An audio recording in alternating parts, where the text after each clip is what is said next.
Hi, Doc. Good evening. Hi, good evening. Oh my God. Ang ganda-ganda naman ni Doc. Grabe naman, hindi naman. Kumusta ka, Doc? Eto, busy sa academe, busy sa work, of course.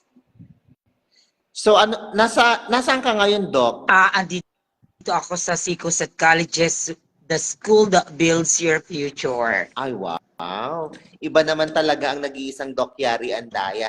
Doc, bakit ka ulit tumakbo bilang city councilor? For the information of the many and for the information and for the benefit of the doubt, I ran because I would like, of course, to spread and shed love and of course for the purpose of helping the city government of San Fernando. Ay, wait lang, Ayoko Doc. na I need to cut you yes. there. I need to cut you there, Doc, kasi baka may mag-i-screen recording. This is just a disclaimer na hindi po kami nangangampanya. We just have to parang Kamustahan catching up. actually. Di ba, Doc? Mag-catch up lang tayo through live session. And besides, for the information of the many, si Gabriel Galvez IV, since college student pa lang siya sa Union Christian College, ay isa na sa mga original na Yari Natics. Oh And my look at you God. now. Nakakaloka naman yung original na yari natin. Diba? I'm too You're old just for only like that. 17 years old, wala pang grade 11 and grade 12 noon. Ay anak ka na ni Dr. Yari Andaya. Kaya Naman, Doc kaya Yari. hindi yun malaking question. Balik-tarin mo man ang mundo, Gab, nagkaroon man tayo ng mga divisions, yung mga kung ano man yan, but still, you remain to be, Yari's daughter. Ay, nakakaloka naman yung Yari's daughter. Doc, aside from being a teacher and all, or ano ba, administrator ka na ba dyan sa SICOSA? Currently, I am the Student Affairs Officer, the Marketing Director, the Extension Services Coordinator, the NSTP Coordinator, the Publication, and the SBO Advisor. Ay, ang dami namang position yan. Pero ano yung pinaka-main position mo dyan sa SICOSA? Actually, lahat naman sila actually are, department head kung tutusin. Kasi ang Student Affairs Office is a separate department. And being a marketing director is a separate department. Extension Services Office is a separate department. NSTP is, taking into consideration yung NSTP, ang hawak niya is the LTS, the CWATS, and the ROTC. The SBO is a separate office, which actually this is the office that represents the student tree. And the publication is, of course, the school publication is a separate office. So all of these offices are actually being manned by only one person, and that's Dr. Yari Andaya. Ay, wow. Napaka-multifaceted individual niyo pala, Doc. I am holding a very sensitive yet rewarding and a very purposeful office in this school, which caters not only the needs, the desires, but also, of course, the wants of the students. Kasi we all have to remember that students is the lifeblood or this lifeblood of the school. So we have to make sure and ensure na ang mga students ng SICOS at ay talagang okay sila. Doc, thank you for the information. Nag-hosting ka pa? Yeah. Nag-hosting pa naman din ako. Actually, may mga hosting ako ngayon na for free. I'd like to shout out yung mga students ko. Tignan mo, binigyan ako ng food dito. Ang gagwapo naman nila. They're criminology students graduating and at the same time, they are not here sa San Fernando. They are from Suyo, Ilocos and Baringkukuro, Ilocos. So you imagine how they really give so much time kay Doc Yari. O tignan mo, alam nila na nandito ako sa school na panood nila yung live mo. Kaya tignan mo, binigyan ako ng pagkain. Because Ay, wow. Ano po yan, Doc? ginagawa ko na Dinner kasi na? yung mga modules ko because I'll be going out na by March because I need to pursue my dreams of becoming a counselor with the purpose, a counselor for the majority of the people of San Fernando. Doc, ano yung rank mo last time? Actually, ang rank ko last time out of 37 is number 20. Number 13 is Kit Ortega. Number 14 was um uh they call this one yung ano na si nasa Red Cross si Sir sino na yung nasa Red Cross, nakalimutan ko na, nasa Pero Team of the Doc, Camp. anong nangyari? Bakit parang kinulang pa tayo sa votes? To think kayo po yung pinakamatunog na mananalo last time. Thank you so much. I love you. I love you both. Yes. Bakit kinulang? Hindi tayo kinulang. Actually, na-overwhelm ako sa number of votes ko as compared sa mga tawag dito, nagpa-re-elect. I know, nagpa-re-elect, hindi naman. Oh yes, nagpa-re-elect kasi nanalo na sila before, bumabalik lang. Yung iba naman, 2 beses na rin lang lumaban. But still, compare mo kay Doc Yari na newbie o amateur sa politika sa syudad ay nakagarnered ng ganon ka-significant and ka-meaningful na vote. After all, Okay. So this is the second time that you will be running. Ano na ang ini-expect ng tao sa'yo? well, ina-expect positively on the other side of the coin, mas empowered, mas promising, mas dedicated, at mas nakaka-ensure ka na may direction ang mga advocacy at plataforma ni Doc Yari. Before kasi, when I ran because I would just like to, of course, continue what we have started. Kasi imagine mo, I've been a secretary of a counselor, and at the same time a businessman in the name of the late Dr. Jetty Miranda. So imagine mo yung negosyo din niya at yung kanyang profession or kanyang trabaho bilang counselor. I've been part of it. So parang ang feeling ko kasi noon, kasi bigla yung pagkamatay niya, parang sabi ko, gusto ko rin lang din ituloy. Kasi iba din lang kapag katulad niyang bakla din yung magtutuloy. Parang ganon. Pero yun nga, hindi man tayo pinalad, I believe that God has always a reason and a purpose for what exactly happened last 2022, year 2022. Sabi nga nila, just accept whatever it is. Trust in the Lord, just trust the process. So I surrender everything to God. Kaya hindi ako nagkaroon ng sama ng loob kung natalo ako. Kasi 2 days before the election, I talked to God. I said to God through prayers, sabi ko sa kanya, plinano ko po to, pinagdesisyonan ko po to, ito pang gusto ko, maging konsehal, pero kung hindi nyo po gusto yun para sa akin, you may destroy my plan. You just simply destroy my plan, Lord, because I know your plan is better than my plan. So ngayon, Doc, Kaya 33 kayo, di ba? 37 before, but now I think we're 32, so 32. to speak. Doc, ano yung edge mo sa kanila?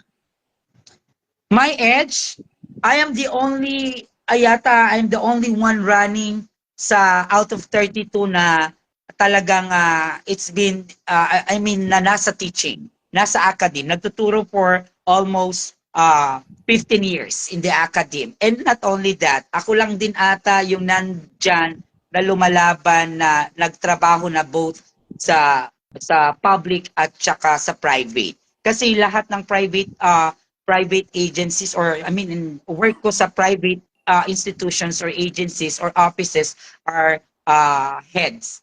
And sa government naman, I've been a barangay official for 21 years. And not only that, I've been a national youth leader, so to speak. So mga edge ko is like simply saying that naranasan kong magtrabaho sa parehong pribado at pampubliko. Naranasan ko rin magtrabaho sa gobyerno at naging student leader up until now. Parang ganon. Hindi naman siya edge actually kasi pare-pareho naman kami na mayroong natatanging edge. Siguro nga lang, ang kakaibahan ko lang siguro ay masyado akong exposed. 'Di ba? Masyado akong nakikita mo kung saan-saan at saka ako kasi yung tipo ng tao na lagi mong na visible sa lahat kasi nga I'm into hosting. Ako lang din ata yung nag-run na nag-host, so to speak, 'di ba? Yun lang yung hindi siya edge actually, yung kaibahan ko sa kanila. But that does not mean na hindi rin nila alam na hindi rin nila I mean edge yun. Pwede rin naman nila yun na maging edge provided if and when they're also be given this time to do that. So Yung hosting, basically, Doc, your credentials, yung edge mo for this competition, for this election. lahat kami may kanya-kanyang credentials, Gab. Nagkataon lang na magkakaiba kami sa ibang aspeto sa credentials, 'di ba? Kasi I believe na kung akong tatanungin mo, sa ngayon ang kailangan is somebody who knows everything about governance, about transparency, about accountability, because that's the elements of good governance. Because you can never run a business, you can never run any anything that holds transparency and accountability if you don't know how to deal with different types of people. Dito sa government natin sa San Fernando, we have different classifications and types of people, so to speak.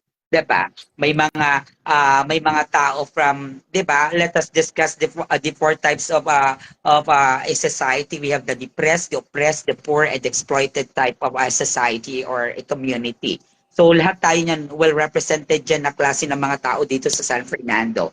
After all, we should have also to consider the demographic profile or the geographical status of our society, of our government, of our beloved city. Di ba? We have the highland, the lowland, yung mga along the seashores or along the along the coastal area. Yung mga yan, iba-iba ang pangangailangan yan, iba-iba ang mga needs niyan, iba-iba ang dapat na programang ibibigay sa kanila.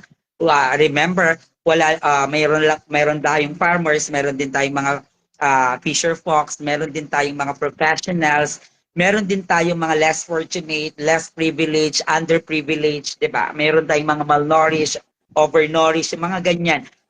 May mga tao rin tayong mga citizens sa San Fernando na exploited, mga ganyan, discriminated, being dehumanized. May mga sekta tayong ganyan. Although we already have those programs holding yung ganyan nating mga sitwasyon. But still, what we need now is to empower and intensify those programs. As a matter So, of Doc, with that said, sa dami ng mga pinagdaanan mo, experiences mo, credentials mo, work experience, Mhm. Doc, how's your preparation naman when it comes to your expenses sa election? To be honest, uh, nakakaawa si Doc Yari. Wala siyang machinery.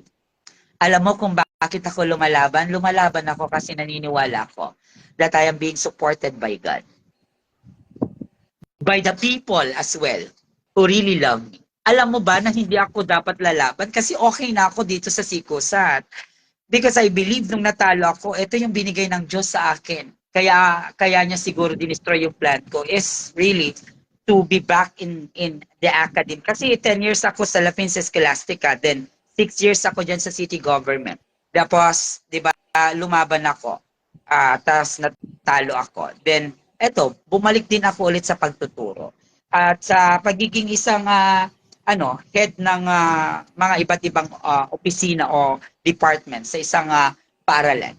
Pero may mga tao na nagsasabi, able na mga tao, na sabi, Doc, please, huwag mong i-confide lang yung sarili mo sa apat na sulok ng silid-aralan o apat na sulok ng isang akademya. Why not also share your expertise, your knowledge, your passion sa mas maraming tao? So, last 2 minutes naman ako nag-run. Pero, alam mo, kung tatanungin mo ako ngayon, bakit independent si Doc? Wala naman siyang makinarya, di naman niya kaya, ipambayad nga ng tarpaulin niya o ng sticker o damit niya limited nga, 'di ba? Magkano lang sahod niyan? Paano siya mananalo? Mayroon na ba siyang sasakyan? Meron na ba siyang mga volunteers? Hindi kaya niya kayang bayaran o yung sahod ng kanyang mga volunteers? Wala ako nun. Wala pa ako. Okay. Wala pa ako sa estado ng pagpa-planning. Imagine mo, March 28 will be the start, gap. But still, I don't have the means, the ways as of now. Ang meron lang ako ngayon is my faith. My faith to God that days to come prior to the campaign period, God will provide me all those things that I'll be needing for me to campaign for 45 days. I have that kind of feeling that God will provide me everything. Yun yung... Okay. So, with that said, Doc, nasabi mo wala kang machinery, wala kang makinarya, wala kang masyadong sponsor. Saan saan iikot ang kampanya ni Doc this time? Iikot pa rin siya sa 59 barangays as I did last year 2022. Umikot tayo na gamit lang ang isang sasakyan na pinahiram ng ating buting kaibigan, na ginasolinahan ng ating mabuting kaibigan, na pati yung driver sinahuran ng ating mabuting kaibigan. Yung speaker na nasa tuktok ng isang sasakyan ko ay pinahiram ng isa nating mabuting kaibigan. Yung hinihila ko na speaker na may microphone ay pinahiram din ng isang ating mabuting kaibigan. Mula sa tarpaulin, mula sa damit na suot-suot ko, mula sa pinambayad ko sa aking jingles na isa na Ama Kabugera, ay lahat yan ay inisponsoran ng ating mga mabuting kaibigan. Ultimo yung isang jingle ko, yan ay binigay na libre ng isa nating anak-anakan na rapper. Lahat, pati yung sumama sa akin, wala po yung bayad. Voluntaryo po sila. Kaya sobrang pasalamat ko sa Diyos. Sa akin, natalo man tayo nung una, kahit nakapag-ikot tayo, yung boto ko nung last 2022 ay malaking bagay yun na bit-bit ko at pinagpapasalamat ko sa syudad ng San Fernando kasi hindi ko in-expect that I've got that kind of votes. And now look at me, I have an FB page na dati lang yan ay 3,000, but right after the election last 2022, I've got now 21,000 plus followers. And most of them are really from San very Fernando. Well said naman yung mga shinare mo this time. Yun nga lang, kung tatanungin kita, ano ang unang ordinansa na isusulong mo para sa syudad ng San Fernando? To tell you honestly, in the history of the city government of San Fernando, si Doc Jess ang may pinakamaraming ordinansa na nagawa. And to be honest, part ng kanyang mga ordinansa ay naging parte ako nun in crafting, in creating that because I was the secretary. And to tell you honestly, ang San Fernando ang may pinakamagandang naitala na mga ordinansa. Tayo yata yung syudad na may maraming ordinansa at resolution na naipasa na magaganda. Wala na akong dapat pang ipasa kung titignan natin because all the ordinances that has been passed for the past years are actually timely and relevant. But the only thing that I would do now is also to focus on the programs that I would like to impart, most especially that I am a teacher. Diba, that I've been into teaching, I've been in the academy. So I would focus more on the education. Another is more on employment, equality, kasi nga bakla ako. I'm a member of the LGBTQIA+, and of course, environment, because I have so many youth organizations. I founded so many youth organizations that also holds a lot of activities concerning and pertaining the environment.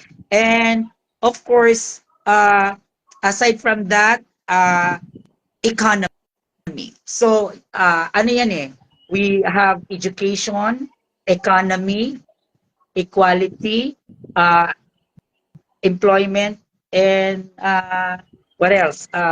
Environment. Ayan, yung mga yan. Importante yung mga yan na dapat nating pagpukosan, diba? Doc, I'm very much interested with the equality of the fight for the SOGI ordinance. We already have the sexual orientation, gender Equality. quality. Oo. Yeah. Meron na tayo nun. Meron na tayo nun. Actually, may ginawa yan si Doc 2018, if I'm not mistaken. Oo. Actually, I still have the copy of that, the soft copy. It's in my laptop. 'Di ba? Ganun ako ka-well-versed. And actually, I've been teaching gender and society here sa CICUSAT, sa College of Criminology and other courses for about 2 years. So, alam mo, gamay na gamay ko yan kasi nga, meron yan. And actually, that's the very reason why I founded the first ever accredited and recognized and certified by the city government of San Fernando, yung Gay Ganda, the Gay Association of Youth Gayem Anayat Dagiti Amin. Yun ang kauna-unahang LGBT QIA na organizations that was accredited by, of course, the city government through the office of Vice Mayor Al Ortega and of Okay. course the Doc, Sangguniang. since sinabi mo you have already this SOGI ordinance, so how are you going to strengthen the SOGI ordinance of the San Fernando? Magkaroon lang Kasi parang yan ng hindi pa siya awareness. ganun familiar or hindi pa siya ganun Yes, alam we're mo ba not yet kasi, aware of that alam mo one. kasi Gab, ang pinaka-importante naman sa lahat ng mga ganyan, kahit sa ordinansa, what we need is really to empower and to intensify how social awareness through proper education, reiteration, campaign for it, for the awareness program. Kasi hindi yan maiintindihan ng isang tao sa isang setting lang, na isang meeting lang. Let them realize and actualize that they play a vital role. All of us, kay babae ka, kay lalaki ka, kay bakla ka, kay tomboy ka, kay may pinag-aralan ka o wala, kahit nasa laylayan ka, mayroon kang dapat importansya at partisipasyon sa mga ganyang programa. It doesn't mean na kahit hindi ka bakla, wala ka ng... the one who will protect the core of the LGBTQIA ay itong mga straight na babae at lalaki. 'Di ba? Sila yung dapat pumoprotekta. Kasi kung yung mga bakla lang o tomboy lang ang bibigyan mo ng awareness about that, what about the others? Di ba minsan saan nadidiyong manay sa mga bakla at tomboy? Di ba? Minsan sa mga lalaki, minsan sa mga babae. Hindi rin lang naman sa parehong bakla o parehong tomboy. It's a shared responsibility yan.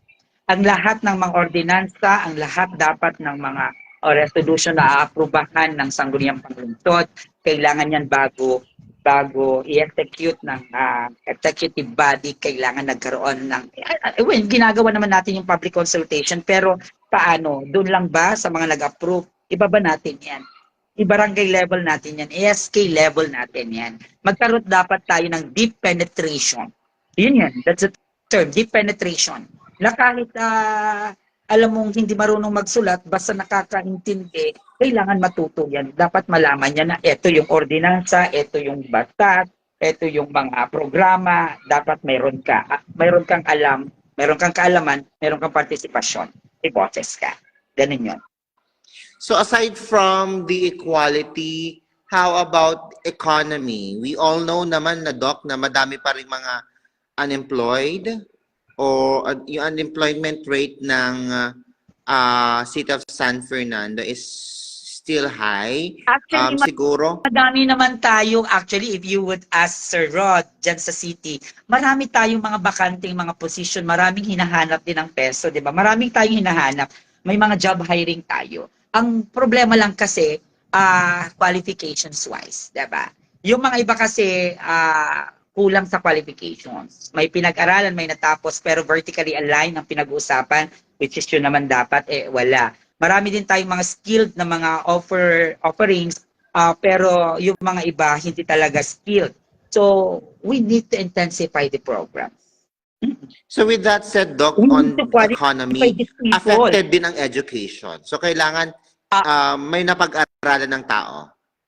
Kalimbawa, di ba, nangangailangan ng syudad ng San Fernando ng 500 na manggagawa na magaling mag-welding. Pero sa 10 lang yung magaling mag-welding. Pero karamihan pala sa syudad ng San Fernando ay nagtapos ng BS Nursing o nagtapos ng ganito.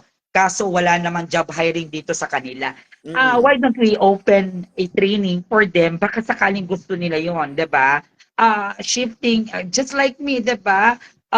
Ako, nursing graduate, pero feeling ko noon wala naman akong pupuntahan. Ayoko naman magkaroon ng separation anxiety, so ayoko mag-abroad. So, naganap ako. Yung kapatid ko is a commerce graduate, pero mababa kasi yung sahod sa bangko. Kaya nag-test na siya, kumuha siya ng metal shielded, blah, blah, blah, ganon. Tapos, yun, nag-abroad. After 2 years, nag-aral ng Korean, blah, blah, blah. Pumunta siya ng Korea. O, di ba? Nagkaroon ng ibang direction. May mga ganun tayong mga bagay na kaya tayo nagkakaroon ng maraming unemployed kasi nga wala silang pinag-aralan. Wala lang talagang demand doon. So kung walang demand doon, may stock sila. Hindi sila makakapag-venture sa ibang mga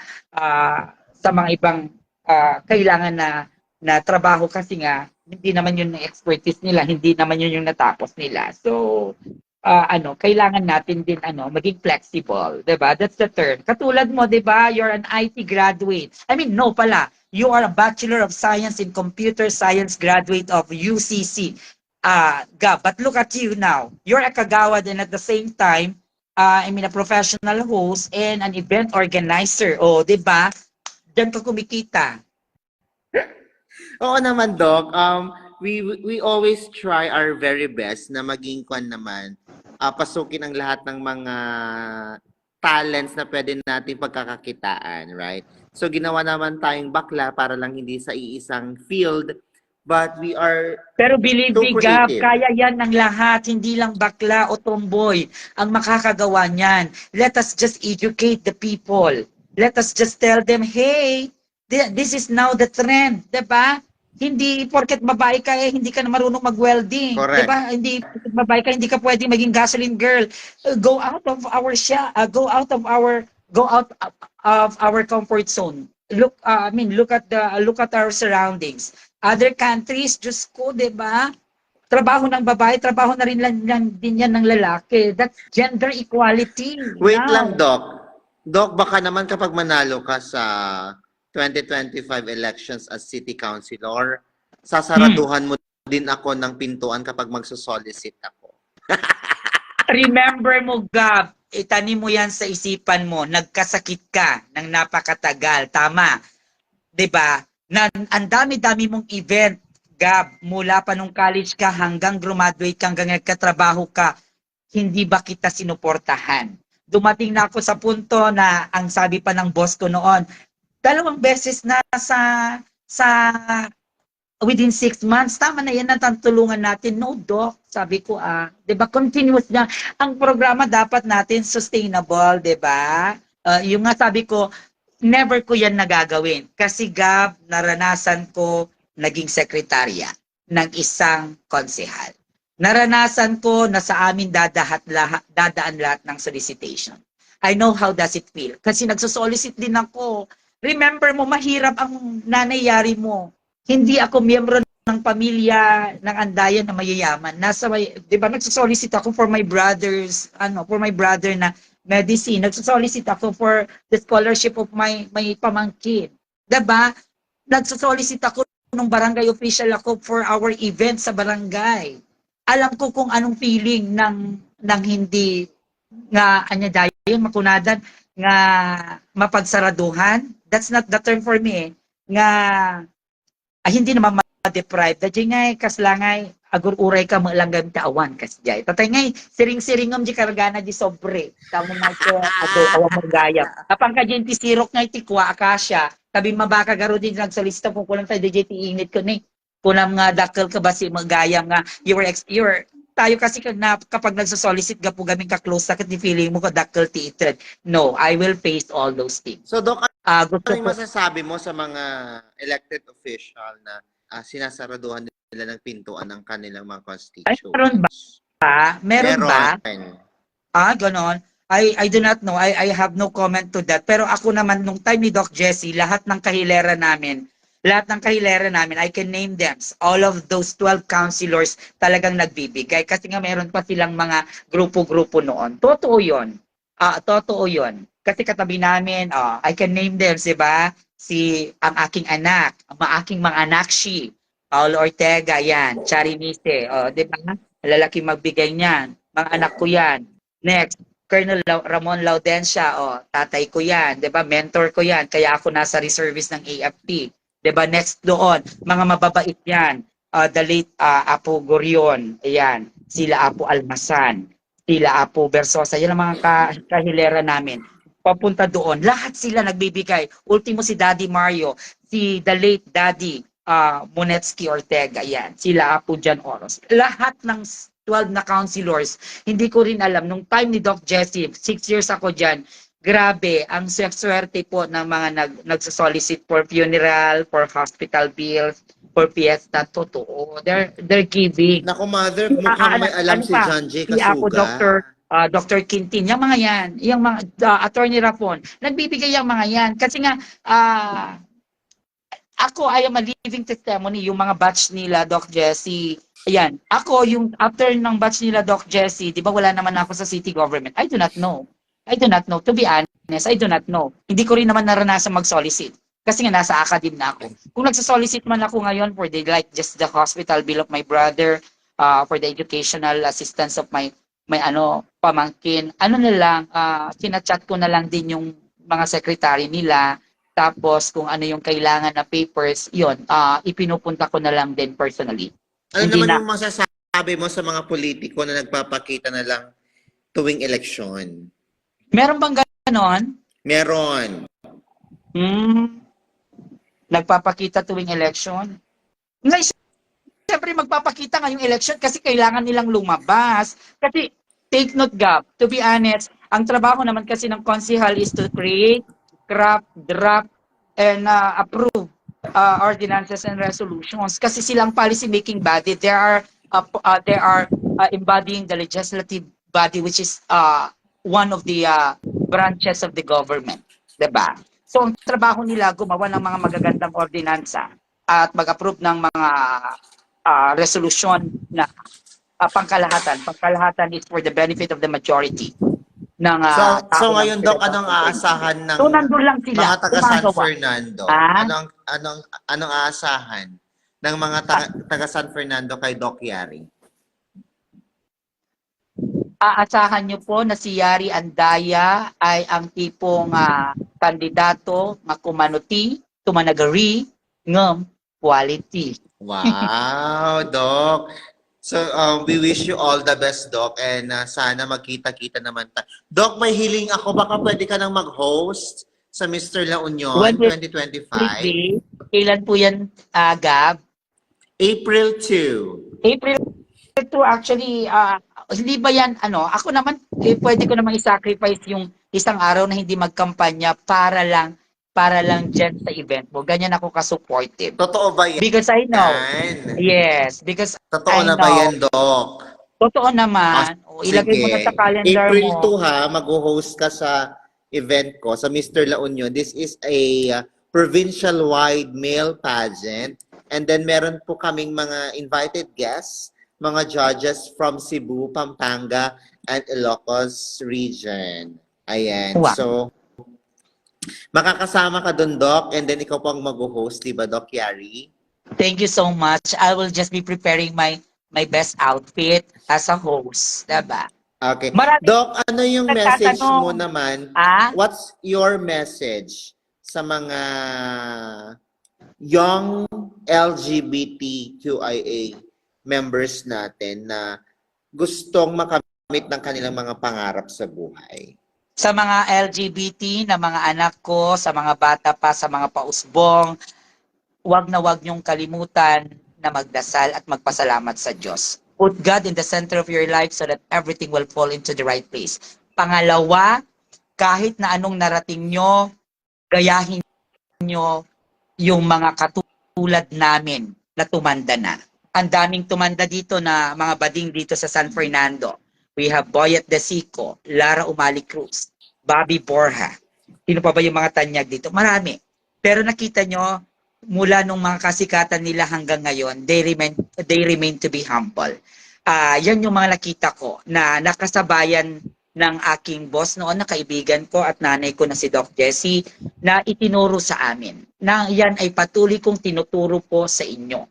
Sa lahat ng mga mas bata sa akin, yung mga young ones, young generations, youngsters, which I call them anak, or which they call me mother, remain to be humble,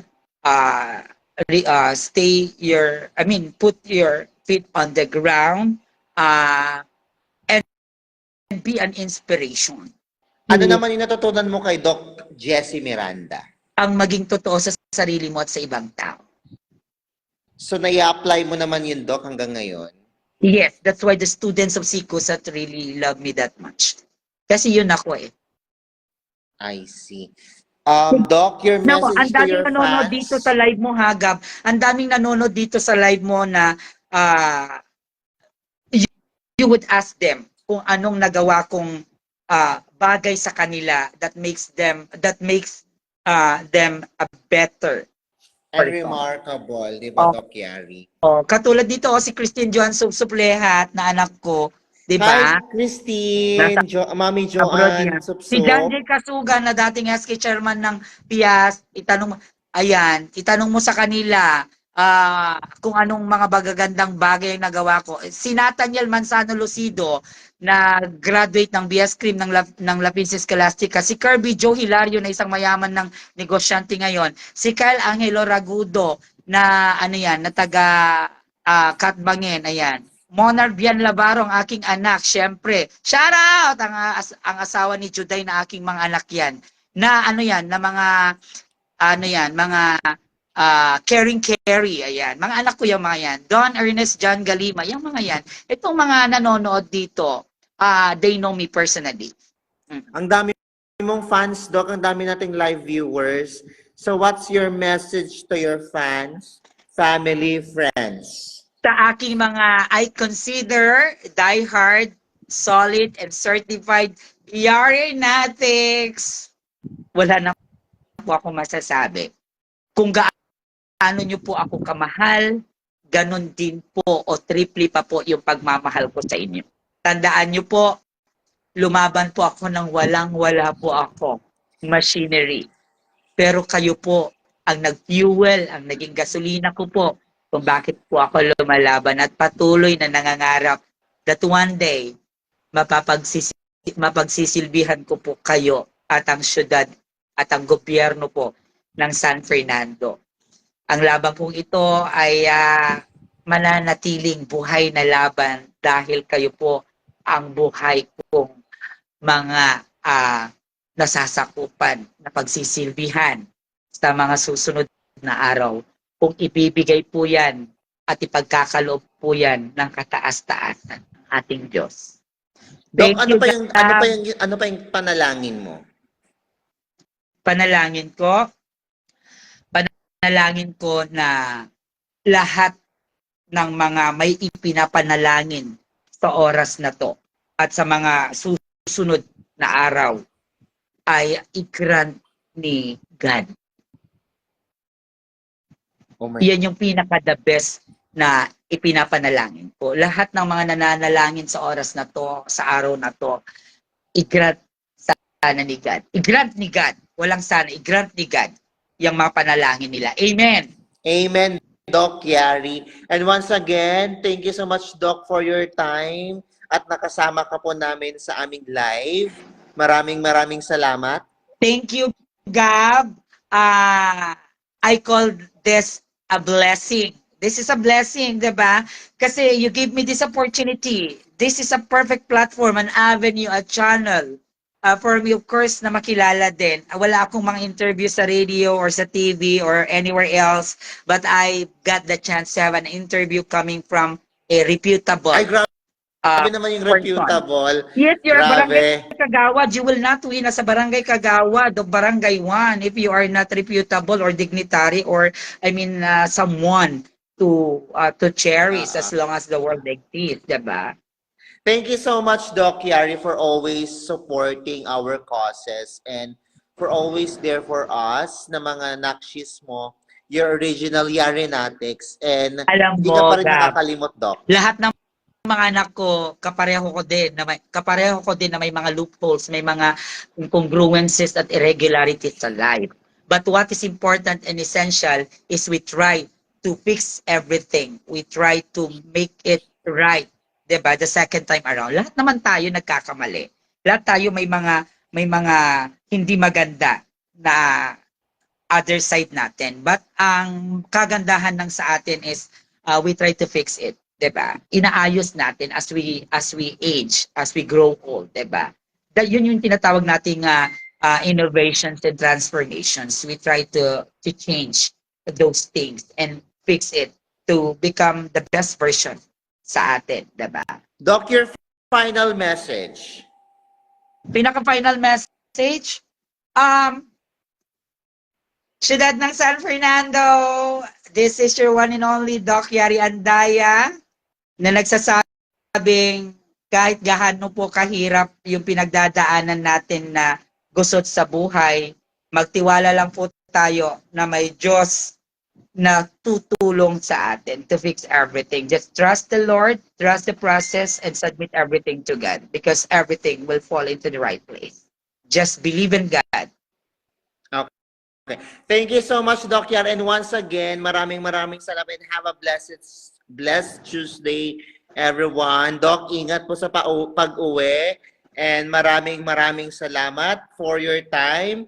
And sana at this time, at this upcoming election, ay magiging city councilor ka na. Let's claim it. Final message ko pala sa mga katulad ko din pong lumalaban for this coming election. Good luck po. Mahal po tayo ng Diyos. Alam ko na ang lahat ng mga bagay na mangyayari sa atin after May 12 ay lahat po yan ay kaloob ng Diyos. Good luck po sa ating lahat. At go lang po. Enjoy po natin yung moment na lalabas for the campaign period. Ayan. Doc, thank you so much and have a good night, everyone. Good night. Thank you Good night so po much, sa lahat Doc. ng nanonood po. Bye-bye.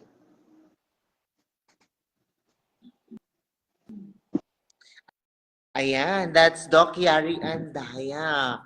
Oh my God, that's a jam-packed, on-the-spot interview with Doc Yari. Actually, nawala na yung chika natin. So, mag-next live na lang po tayo sa chika. Sobrang ang daming nanood. Thank you so much for watching our live.